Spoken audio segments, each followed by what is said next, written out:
យខ្នងទាំងដឹងថាចិត្តនួនល្អទាំងអងបងដឹងចិត្តនឹងមិនព្រមគ្រប់គ្រង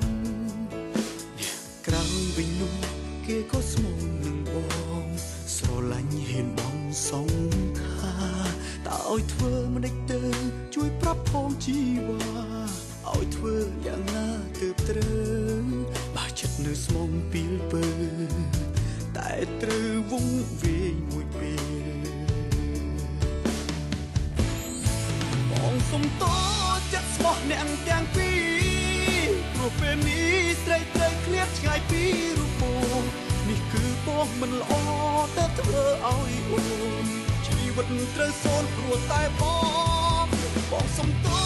ចិត្តស្មោះរបស់នាងរឿងប៉ុន្មានក៏យ៉ាងស្រីលើកលែងឲ្យបងគ្រប់យ៉ាងបងអរគុណទឹកចិត្តនួនល្អស្ម័គ្រថែបេះដូ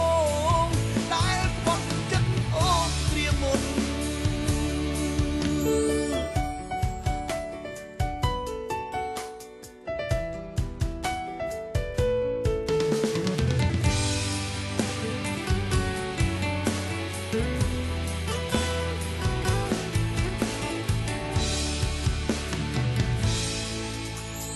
ក្រៅវិញនោះគេក៏ស្មងនឹងបងស្រឡាញ់ហ៊ានបងសងថាតើឲ្យធ្វើមិនដេចទៅជួយប្រាប់ផងជីវ៉ាឲ្យធ្វើយ៉ាងណាទើបត្រូវបើចិត្តនៅស្មងពីលពើតែត្រូវវងវាយមួយពេលបងសុំតោចិត្តស្មោះអ្នកទាំងពីរព្រោះពេលនេះស្រីត្រូវឃ្លាតឆ្ងាយពីរូបបងនេះគឺបងមិនល្អតែធ្វើឲ្យអូនជីវិតត្រូវសូន្យព្រោះតែបងសុំតោចិត្តស្មោះរបស់នាងរឿងប៉ុន្មានក៏យ៉ាងស្រីលើកលែងឲ្យបងគ្រប់យ៉ាងបងអរគុណទឹកចិត្តនួនល្អស្ម័គ្រថែបេះដូងដែលបត់ចិត្តអូនគ្រាមុនបងសុំតោ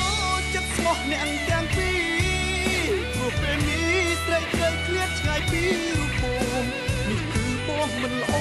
តែធ្វើឲ្យអូនជីវិតត្រូវសូន្យព្រោះតែបងសុំតោចិត្តស្មោះរបស់នា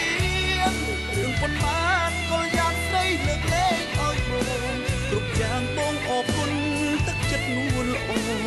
ស្ម័គ្រថែបេះដូងដែលបត់ចិត្តអូនគ្រាមុនស្ម័គ្រថែបេះដូ